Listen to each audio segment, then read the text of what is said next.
हाय दोस्तों, मैं हूं आशीष और आप सबको मेरे चैनल इंडिया मैं जान पर स्वागत है। दोस्तों, मैं इस वीडियो को 3 पार्ट में डिवाइड करता हूं। मैं पहले पार्ट में आपको बताऊंगा इजराइल कैसे बना था और दूसरी पार्ट में आपको बताऊंगा इजराइल को मुस्लिम देश क्यों इतनी नफरत करती हैं और लास्ट पार्ट में आपको बताऊंगा इजराइल कैसे पाकिस्तान समेत 13 मुस्लिम देशों को जंग में सिर्फ 6 दिन में ही हराया था। पहले जानते हैं इजराइल कैसे बना।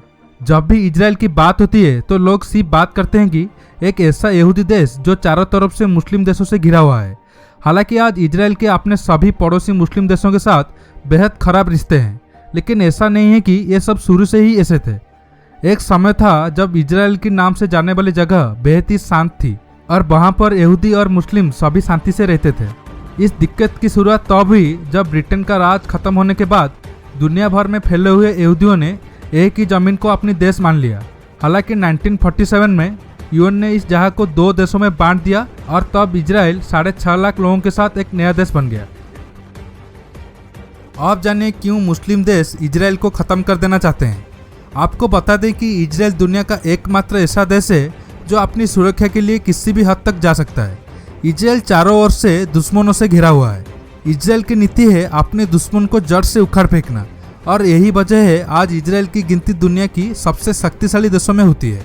यहूदियों और मुस्लिमों के बीच दुश्मनी को समझने के लिए हमें अब्राहम के दौर तक जाना पड़ेगा। बता दें कि यहूदियों को अब्राहम के पुत्र इसहाक की संतान माना जाता है, जबकि अरब को अब्राहम के पुत्र इस्माइल की संतान माना जाता है। माना जाता है कि इस्माइल का जन्म एक गुलाम स्त्री से हुआ था और जबकि इसहाक का जन्म रानी से हुआ था। पर मुस्लिम संप्रदाय के लोग इस्माइल को अब्राहम की ओरिजिनल पुत्र मानते हैं और इसहाक को गुलाम स्त्री की बेटा मानते हैं। इसलिए 1000 सालों से मुस्लिम और यहूदियों के बीच दुश्मनी चलती आ रही है। अब मैं आपको बताऊंगा कैसे 6 दिनों में इजराइल ने पाकिस्तान समेत 13 मुस्लिम देशों को जंग में हराया। एकमात्र यहूदी देश कहे जाने वाले इजराइल ने भारत की तरह कई युद्ध झेले हैं। एक समय ऐसा भी आया जब मिस्र की अनुगाई में अरब के 13 मुस्लिम देशों ने एक साथ मिलकर इजराइल पर हमला कर दिया।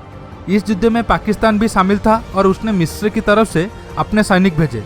1967 में मजहबी आधार पर हुए इस जंग की अनुगाई मिस्र ने की थी। मिस्र के साथ 13 मुस्लिम देशों ने इजराइल को घेरकर हमला कर दिया। इस युद्ध में मिस्र के साथ साथ Syria, Jordan, Lebanon, Iraq, Algeria, Kuwait, Libya, Morocco, Saudi, Palestine जिहादी, सूडान और ट्यूनीशिया भी शामिल थे। तब इजराइल के पास बहुत कम सेना थी। इजराइल के पास उस समय 50,000 सैनिक, 800 टैंक और 300 विमान थे।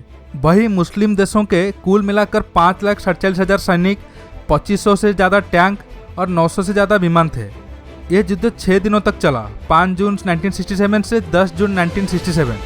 इजराइल की सैनिकों ने वीरता से लड़ते हुए जंग को 6 दिन में ही खत्म कर दिया। मात्र 6 दिनों में इजराइल ने सभी मुस्लिम देशों को हरा दिया।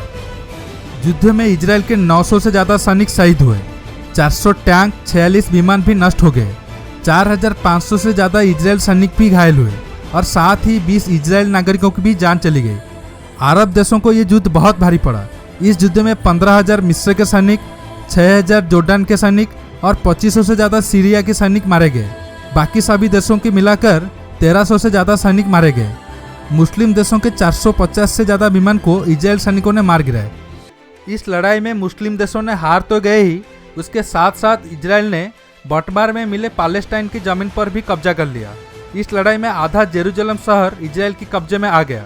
मैं आपको एक फोटो दिखाता हूँ, उसको देखने के बाद आपको आसानी से पता चलेगा 1948 की इजराइल और आज की इजराइल में क्या फ़र्क है। जो भी हो, इजराइल नागरिकों की साहसी कदम की वजह से चारों तरफ दुश्मनों से घेरे होने के बावजूद किसी भी देश में हिम्मत नहीं है आज इजराइल पर हमला करने की। दोस्तों, आज की वीडियो में बस इतना ही। वीडियो अच्छा लगा तो लाइक, कमेंट और फेसबुक, व्हाट्सएप पर अपने दोस्तों के साथ शेयर करना मत भूलिए और उसके साथ साथ मेरा 2 और न्यूज़ चैनल ओम और सुपरफास्ट न्यूज़ को सब्सक्राइब करना मत भूलिए। इस चैनल की लिंक डिस्क्रिप्शन में दिया गया है और अभी तक आप मेरे चैनल को सब्सक्राइब नहीं किए हैं तो सब्सक्राइब कर दीजिए और सब्सक्राइब बटन के पास जो बेल आइकन है उसे प्रेस करना मत भूलिए ताकि आप मेरे आने वाले वीडियो को भी मिस ना कर सकें। दोस्तों, रहता हूँ, बहुत जल्द न्यू टॉपिक के साथ मिलूंगा। नमस्कार, जय हिंद।